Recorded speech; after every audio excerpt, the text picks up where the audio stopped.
우리들이 한국에 살 때에는 여러 경우에 호적 등초본이나 주민등록 등본 혹은 가족관계 증명서 같은 서류를 기관에 자주 제출해야 됐습니다. 근데 저도 미국에 산 지가 아주 오래되어서 그런 서류들을 어느 기관에 제출하도록 요청받는 일이 거의 없어졌습니다. 제 기억으로는 영주권 신청, 시민권 신청할 때 변호사 사무실에 제출했던 것으로 기억합니다. 근데 지난 여름에요, 저희 부부 아들이 한국에 잠시 방문하려고 그 당시에 14일로 되었던 이 자가격리 면제 셀프 쿼런틴 exemption을 받기로 했습니다. 총영사관에 요청하는 서류를 보니까 가족관계 증명서가 필요했어요. 그래서 저희 친가의 어른들 안 계시니까 장인 어른의 가족관계 증명서를 처가에 요청을 했습니다. 받아보니까 장인 어른의 기록들이, 자손들의 기록들이 아주 자세하게 표시되어 있었습니다. 저도 당연히 언제 제 아내와 결혼했다고 하는 것, 그래서 더불어 이 사위로 이렇게 기록이 등재되어 있었습니다. 그런데 놀라운 것 하나는요, 제가 발견한 것은 그 가족관계 증명서에 제 집사람이 남동생이 있거든요. 처남의 아들, 딸들의 이름은 다 기록되어 있는데 한국에서 출생했던 외손자인 저희 처형의 아들, 제 아들의 이름은 빠져 있더라는 거예요. 그래서 할 수 없이 총영사관에 가서 다시 제 아내의 가족관계 증명서를 발급받아서 제 아들이 장인어른의 외손자인 것을 증명해야 됐습니다. 이렇게 가족관계 증명서는요, 직계가족이 세대별로 다 기록이 되어 있어요. 우리가 읽은 마태복음의 본문의 앞부분에도요, 이 계보, genealogy라고 하는 그런 것이 자세히 기록되어 있습니다. 구약 성경에는 이스라엘을 구원할 메시아가 다윗의 후손에게로부터 온다고 했잖아요. 그걸 문서로 증명해 주는 것이 이 마태복음 1장입니다. 1장 1절에서 17절까지 내용은 요셉과 마리아의 아들 예수께서 의문의 여지 없이 이스라엘의 왕위를 이어받을 그러한 분이라고 하는 것을 보여주고 있어요. 사무엘하 7장 11절 이하에 의하면요, 하나님이 나단 선지자라고 하는 예언자를 통해서 다윗의 집에 왕위가 영원할 것이라고 하는 것을 약속하셨습니다. 사무엘하 7장 16절에 보면 내 집과 내 나라가 내 앞에서 영원히 이어갈 것이며 내 왕위가 영원히 튼튼하게 서 있을 것이다. 다윗 왕 손자 때 남왕국 북왕국으로 갈렸잖아요. 그리고 나중에 모두 망했는데 아니 어떻게 왕위가 영원합니까? 그런 질문이 나오죠. 바로 이 예수님이 다윗 왕의 족보를 잇고 영원한 왕이 되셔서 그 왕위가 영원히 튼튼하게 서 있게 되었습니다. 저는 자라면서요, 저희 집안에 이 고씨 집안의 족보를 한 번도 본 적이 없습니다. 할아버님과 저희 선친께서도 집안의 족보를 보여주신 적이 없었어요. 집안에 그런 것이 없었습니다. 그러나 예수 믿고 나서 성경에 나오는 새로운 족보가 있음을 알게 됐습니다. 이 영적인 족보죠. 예수 믿고 그리스도인이 된 다음에는 정말 오랫동안의 그 기록을 잘 정리한 이 믿음의 족보에 제가 adoption, 입양되었다고 하는 것, 그래서 그 족보를 공부하게 됐잖아요. 요한복음 1장 12절 13절에 보면 영접하는 자, 그 이름을 믿는 자들에게는 하나님의 자녀가 되는 권세를 주셨다고 그랬잖아요. 이는 혈통에서나 육정에서나 사람의 뜻으로 나지 아니하고 누구에게서 났어요? 하나님께로부터 났다고 그랬습니다. 하나님께서 아브라함에게 주신 약속을 따라 하나님의 자녀가 된 사람들은 인종, 피부 색깔, 문화, 국적 아무 상관없이 하나님의 약속 안에 있는 하나님의 가족이라고 하는 것을 말씀했습니다. 얼마나 큰 복인지 몰라요. 하나님의 가족이 됐다는 것, 세상에 가족관계가 흐트러지고 어려워도 예수 그리스도 안에서 하나님의 가족 됐다고 하는 것은 보통 큰 복이 아닙니다. 마태복음 12장 48절 이하에 사람들이 예수님께 당신의 어머니 형제들이 왔습니다. 그때 예수님이 이렇게 말씀하잖아요. 누가 나의 어머니고 누가 나의 형제들이냐. 그리고 손을 내밀어서 거기에 있는 제자들을 가리키면서 말씀하셨습니다. 보아라, 나의 어머니와 내 형제들이다. 하늘에 계신 내 아버지의 뜻을 따라 사는 사람이 곧 내 형제요 자매요 아버지라 했습니다. 우리가 이 땅에 오신 예수님을 구세주로 영접하고 또 하나님의 자녀 되고 믿음의 족보에 편입된 것은 얼마나 큰 놀라운 은혜인지 모릅니다. 마태복음 1장서부터 처음부터 나와 있는 족보에서 눈여겨보아야 할 것이 몇 군데 있습니다. 그 중에 하나가 16절입니다. 16절의 말씀은요, 이렇게 되어 있어요. 야곱은 마리아의 남편 요셉을 낳았다. 마리아에게서 그리스도라고 하는 예수가 태어나셨다. 마태복음 1장 2절에서부터 보면요, 아버지 누구는 아들 누구를 낳았다, 그런 표현으로 계속 기록하고 있습니다. 그러니까 다윗이 그 아들 솔로몬을 낳았다, 이렇게 표현이 되어 있거든요. 그런데 16절에 와서 그 아브라함 시작서부터 계속 다음 때를 그렇게 기록하다가 16절에 와서 야곱은 요셉을 낳았다, 거기까지 이상이 없습니다. 그런데 바로 그 다음이 다릅니다. 마리아에게서 그리스도라고 하는 예수가 태어나셨다. 특별한 표현을 썼습니다. 예수님은 그냥 사람들이 보기에는 요셉과 마리아의 자녀였습니다. 그렇지만 그렇게 기록되고 있지 않습니다. 엄마 혼자 자녀를 출생할 수 없다고 하는 것은 이게 뭐 다 알려진 과학이요, 상식이잖아요. 그러나 16절에는 단지 예수께서 마리아에게서 나셨다고 기록되어 있습니다. 아니요, 도대체 어떻게 이런 일이 가능할 수 있습니까? 이런 질문이 당연히 나오죠. 그 질문에 대한 답이 오늘 읽은 1장 18절에서 25절까지의 내용입니다. 예수님께서는 요셉과는 육체적으로는 아무런 관계가 없는 그런 처녀의 몸에서 잉태되고 또 출생하셨다고 하는 것을 이 마태복음 1장은 우리에게 명확히 보여주고 있습니다. 그래서 18절에 보시면요, 예수 그리스도가 태어났음은 이러하다. 그의 어머니 마리아가 요셉과 약혼하고 나서 같이 살기 전에 마리아가 성령으로 잉태한 사실이 드러났다고 그랬어요. 우리 지난주 본문에는 누가복음 1장을 살펴보았는데요, 거기에 나사렛에 사는 어린 처녀 마리아가 가브리엘 청사로부터 성령께서 아기를 잉태케 하신다는 놀라운 소식을 들었습니다. 그리고 자신이 알기를 본래 자기 친척인 엘리사벳, 나이가 많아서 아기를 가질 수 없는 그 친척 엘리사벳도 아기를 잉태한 지 6개월이 지났다고 하는 그 소식을 천사 가브리엘로부터 듣습니다. 그리고 바로 유대 산골에 친척 엘리사벳을 찾아가잖아요. 그곳에서 3개월을 지났습니다.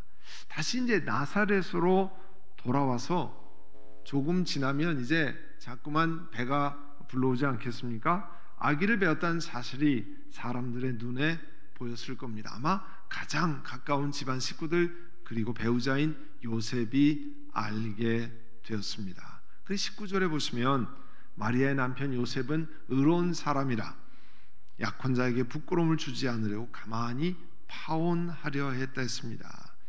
요셉은 그 자기의 배우자인 마리아의 수치가 사람들에게 알려지는 거 원치 않아서 그냥 그 당시에 했던 증인 두세 사람이 있으면 파혼을 할 수 있었기 때문에 그렇게 하는 방법을 택하려고 했습니다. 그렇게 생각하고 있는데 20절에 보면 주님의 천사가 이번에는 요셉에게 나타났습니다. 꿈에 그에게 나타나서 말하기를 다윗의 자손 요셉아, 두려워하지 말고 마리아를 내 아내로 맞아들여라. 그 태중에 있는 아기는 성령으로 말미암은 것입니다. 말미암은 것이라 말했어요. 누가복음에는 가브리엘 천사가 마리아에게 나타났고, 이 마태복음에는 이제 천사가 요셉에게 나타났습니다. 그리고 21절에 유명한 말씀, 마리아가 아들을 낳을 것인데 너는 그 이름을 예수, 저슈아, 예호슈아, 하나님이 구원하신다고 하는 그 표현, 그게 이제 그리스 말로 예수스거든. 예수스. 그 이름을 예수라고 하여라. 그가 자기 백성을 그들의 죄에서 구원하실 것이다. 이렇게 선언했습니다.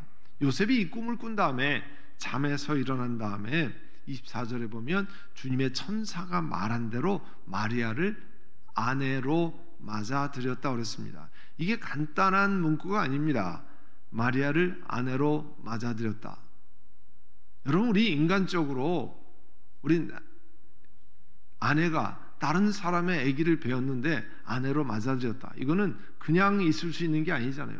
그가 하나님 말씀을 신뢰하고 하나님이 전달하신 뜻을 신뢰했기 때문에 이런 일이 일어난 겁니다. 그리고 25절에 보면 아들을 낳을 때까지 아내와 잠자리를 같이 하지 않았다. 아들이 태어나니 요셉은 그 이름을 예수라고 했다 그랬습니다. 천사를 통해서 전해진 하나님 말씀을 신뢰했기 때문에 아들을 낳을 때까지 남편과 아내로서의 그 책임, 그 잠자리를 같이 하지 않았다라고 전합니다. 그리고 그 낳은 그 아들도요, 이름을 천사가 전해준 대로 예수, 하나님이 사람을 구원하신다고 하는 뜻은 예수라고 했다고 그랬습니다. 우리가 읽은 누가복음 2장에 보면요, 그때 아우구스투스 황제가 칙령을 내려서, 디크리라고 하는 칙령을 내려서 온 세계가, 그 당시에 로마 세계를 얘기하는 거죠, 호족 등록을 하게 되었다고 그랬습니다. 근데 요셉이란 사람은 다윗 가문이었기 때문에 갈릴리 나사렛 동네에 있는, 유대에 있는 베들레헴이라는 다윗의 동네로 가서 자기의 약혼자인 마리아와 함께 등록하러 올라갔다고 그랬습니다. 그때 마리아가 임신 중이라고 그랬어요. 옛날에는 한국에서 호적 등본을 뜨면 반드시 호적이 있는 동네로 가야 됐잖아요. 시골에 있더니 어디 있지 막론하고 거기에 동네에 가서만, 그 구청에 가서만 호적을 띄었어요. 나중에 이제 전산화가 되면서 바뀌었지만 그 옛날에도 자기의 호적이 있는, 본적이 있는 그곳으로 가서 등록을 해야 됐습니다. 당시 그 호적 등록을 하는 이유는요, 그 세금을 잘 걷기 위한 거예요. 그리고 전쟁 시 어떤 사람을 군인들로 동원할 수 있느냐, 이런 것들을 다 파악하기 위해서 호적을 하게 했습니다. 그런데 예수님의 육신의 부모였던 요셉과 마리아가 살던 것은 이스라엘의 북쪽이었습니다. 북쪽 갈릴리 지방 나사렛이라는 동네였어요. 그 베들레헴은 예루살렘 근처에 있죠. 베들레헴에서 저 북쪽 나사렛 쪽으로 가려면 아마 버스를 타고 한 2시간 정도 이상 올라가야 될 겁니다. 그 옛날에 걸어서 임신한 마리아를, 배가 많이 부른 마리아를 데리고 이 호적을 하러 갔습니다. 당시 이렇게 빈번히 이동하는 시대도 아니었고요. 가능성이, 마리아가 나사렛에 살았기 때문에 나사렛에서 출생할 가능성이 많잖아요. 그런데 그 예수님이 왜 나사렛에서 태어나지 않고 베들레헴에서 태어났느냐 하는 것들을 이 누가복음 2장은 역사적인 상황을 들어서 자세히 설명하고 있습니다. 이 마태복음 2장 4절에 보면요, 당시 유대 땅을 다스리던 그 헤롯 왕이 대제사장들, 율법교사 다 모아놓고서 그리스도가 어디에 태어나실지를 물었습니다. 마태복음 2장 5절에 가면 사람들이, 이 대제사장, 율법을 연구하는 사람들이 유대 왕으로 태어날 사람은 유대에 있는 베들레헴입니다 전했어요. 그 말씀은 미가서 5장 2절에 있는 말씀이죠. 너 베들레헴 에브라다야, 너는 유다의 여러 족속 가운데 가장 작은 족속이지만 이스라엘을 다스릴 자가 내게서 나올 것이다. 근데 그 기원은 아득한 옛날 태초에까지 거슬러 올라간다. 그 통치자가 나오는데 성경에 보면 그 기원이 아득한 옛날 태초다, 영원한 하나님이시다, 그런 뜻이죠. 미가라는 선지자는 BC 8세기, 정확히는 720여 년 전에 그 어간에 한 겁니다. 예수님이 태어나시기 이미 오래전에 예수님이 어느 동네에서 태어날 것을 미리 알려주셨습니다. 그런데 사람의 눈으로 보면 거의 나사렛에 태어나는 것이 맞죠.